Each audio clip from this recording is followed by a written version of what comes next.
এখন আপনারা জানেন যে প্রতি সপ্তাহে আমাদের দলের চেয়ারম্যান এবং গণপ্রজাতন্ত্রী বাংলাদেশ সরকারের প্রধানমন্ত্রী তিনি বিভিন্ন জেলা উপজেলা পৌরসভার নেতৃবৃন্দের সাথে বৈঠক করছেন, অর্থাৎ তৃণমূলের সাথে তিনি বৈঠক করছেন প্রতি সপ্তাহে বৃহস্পতিবার এবং শনিবার।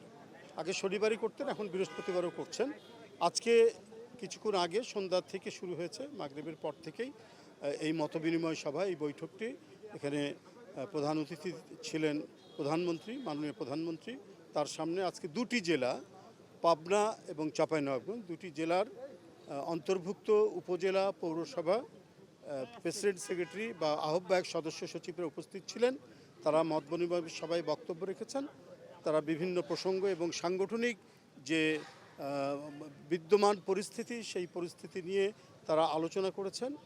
এবং প্রারম্ভিক বক্তৃতায় আমাদের প্রধানমন্ত্রী তিনি বলেছেন যে আগামী যে নির্বাচন, যেটা স্থানীয় সরকার নির্বাচন, সেই নির্বাচন যাতে দলের পক্ষ থেকে, দল তো সমর্থন করবে, একটা দলীয় প্রতীকে তার নির্বাচন হবে না, সেখানে তৃণমূলের যে ইউনিটগুলি আছে, অর্থাৎ ইউনিয়ন কমিটি, উপজেলা কমিটি, এরা বসে তারা একজন প্রার্থী ঠিক করবেন এবং সেই ক্ষেত্রে জেলার সহায়তা নিয়ে তারা বসে এটা ঠিক করবেন এবং একজন সমর্থিত ব্যক্তির বাইরে যেন আর অন্য কোনো প্রার্থী না হয়, সেই ব্যাপারে তারা সামগ্রিক প্রচেষ্টা গ্রহণ করবেন।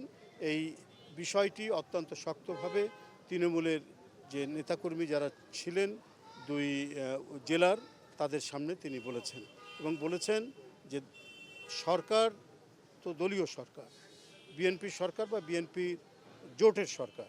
তো এই সরকার যে সামাজিক সুরক্ষা, উন্নয়নমূলক নানাবিধ যে কর্মসূচি পালন করছেন, সেই কর্মসূচিগুলি দল যদি সুসংগঠিত থাকে, দলের নেতা কর্মীর মধ্যে যদি আন্তঃসম্পর্ক অত্যন্ত সুদৃঢ় থাকে, তাহলে এই যে যথাযথ যে পদক্ষেপগুলো তিনি নিয়েছেন বা যে কর্মসূচিগুলি বাস্তবায়ন হচ্ছে, সেগুলি তারা জনগণের সামনে তুলে ধরবে।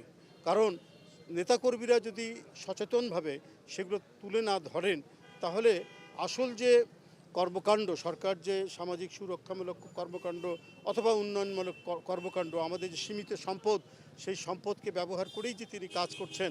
কারণ তিনি বলেছেন যে এই যে বিগত সরকার লুটপাটের সরকার ছিল, টাকা লুটের সরকার ছিল, টাকা পাচারের সরকার ছিল, দুর্নীতির সরকার ছিল, মহাদুর্নীতির সরকার তারা প্রতিষ্ঠিত ছিল। তো রাজকোষে আর সেরকম টাকা নেই, কিন্তু এর মধ্যেও দিন রাত পরিশ্রম করে তিনি দেশের মানুষের মুখে হাসি ফোটানোর জন্য যে কর্মসূচিগুলো নিয়েছেন, বিশেষ করে ফ্যামিলি কার্ড, ফার্মার্স কার্ড এবং প্রবাসী কার্ড, নানা ধরনের যে কর্মসূচি, ইমাম মুয়াজ্জিনদের ভাতা, ধর্মগুরুদের ভাতা ইত্যাদি, খাল খনন, ইতিমধ্যে আপনারা জানেন 1000-এর বেশি কিলোমিটার খাল ইতিমধ্যে খনন করা হয়েছে, 2.5 কোটির বেশি গাছ লাগানো হয়েছে, অর্থাৎ যা টার্গেট তার চাইতে বেশি গাছ লাগানো হয়েছে ইত্যাদি যে কর্মসূচিগুলো চলছে, এই কর্মসূচিগুলো বাস্তবায়নে তারা জনগণকে বোঝাবে, জনগণকে জানাবে, অবহিত করবে। এইটা হলো নেতাকর্মীদের কাজ, সেটাও তিনি বলেছেন। আর মূলত হচ্ছে স্থানীয় সরকার নির্বাচন, আগামী যখনই নির্বাচন কমিশন ঘোষণা করবে, সেই ঘোষিত তারিখ অনুযায়ী যাতে তৃণমূলে বিশেষ করে ইউপি চেয়ারম্যান পদে একজন প্রার্থী হবে, একজনকেই দল সমর্থন করবে, সেইখানে যাতে কেউ সেটিকে অতিক্রম করে অথবা সেই নিয়ম বা শৃঙ্খলা ভেঙে একাধিক প্রার্থী যাতে না হয়, সেই ব্যাপারে কড়া বার্তা তিনি দিয়েছেন।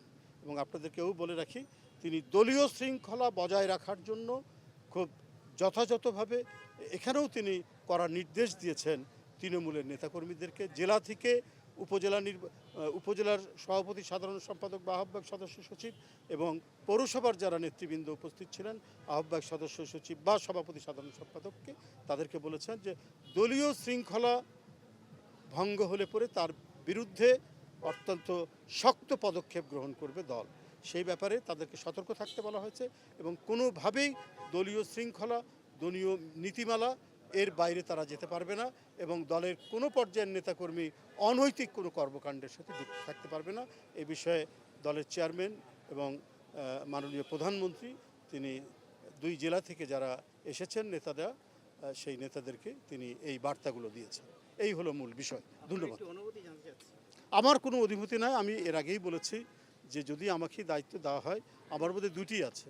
একটা হচ্ছে একটু একটা গর্ব হয় যে আমাকে এই পদ দেওয়া হয়েছে, আমি যদিও এটার যোগ্য নই, এর জন্য আমার আনন্দ হয়, আবার ভয়ও হয় যে আমি এটা ঠিকমতো দায়িত্ব পালন করতে পারবো কি, এই বোধটাও সবসময় কাজ করছে। তো আমার যারা এখানে মানে সহকর্মীরা রয়েছেন, তাদের প্রত্যেকেরই সমর্থন নিয়ে, তাদের সহযোগিতা নিয়ে, তারা ইতিমধ্যে সহযোগিতা করেছেন। আমার সাথে যারা এখানে রয়েছেন প্রত্যেকেরই সহযোগিতা করেছেন এবং আমি আশা করি তাদের সহযোগিতা নিয়ে আমি সামনের দিনগুলো আমার উপর অর্পিত যে দায়িত্ব আসবে, আমাদের চেয়ারম্যান যে দায়িত্বগুলো দিবেন, যে কাজগুলো করতে পারবেন, সেটা যাতে সুচারুভাবে করতে পারি, সেটাই হচ্ছে আমার মধ্যে এখন সবচাইতে মানে বড় ভয় বলতে পারেন, এটাও একটা অনুভূতি বলতে পারেন যে আমি ওইটা ঠিকমতো পালন করার চেষ্টা করব।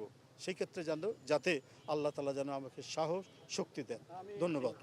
রিজভী ভাই, আপনাকে অভিনন্দন। আপনাকেও অভিনন্দন, আপনাকে ধন্যবাদ।